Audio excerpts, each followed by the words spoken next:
बार मालकाचा मृत्यू झाल्यानंतर ते लायसन कशा प्रकारे व कुणाच्या नावानं ट्रान्सफर करता येते व यासाठी किती खर्च येतो, अशा प्रकारचा प्रश्न आपल्या सबस्क्रायबरनी मला परवा विचारला होता.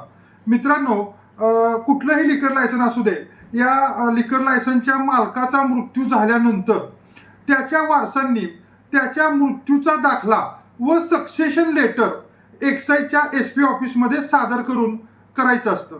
मित्रांनो, मृत्यूचा दाखला तर आपल्या सर्वांनाच माहिती आहे, परंतु सक्सेशन लेटर म्हणजे वारसांचा दाखला. ज्याचा मृत्यू झाला आहे त्याला किती कायदेशीर वारस आहेत, किती पत्नी आहेत, याची सर्व माहिती उल्लेख या सक्सेशन लेटरमध्ये म्हणजेच वारस दाखल्यामध्ये केली असती. आता ज्याचा मृत्यू झालाय त्याला समजून चला 3 वारस आहेत, 1 पत्नी 2 मुलं, व त्या तिघांचंही मत आहे की थोरल्या मुलाच्या नावानं ते लायसन ट्रान्सफर व्हावं किंवा त्या थोरल्या मुलाच्या नावानं ते लायसन शिफ्ट व्हावं.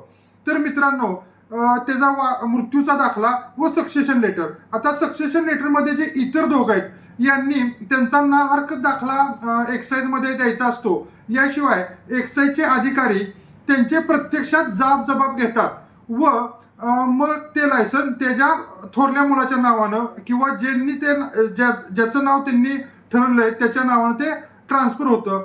व यासाठी एक्साईज किंवा आपलं महाराष्ट्र शासन कुठलीही फी आकारत नाही. हे पूर्णपणे मोफतमध्ये होतं. धन्यवाद.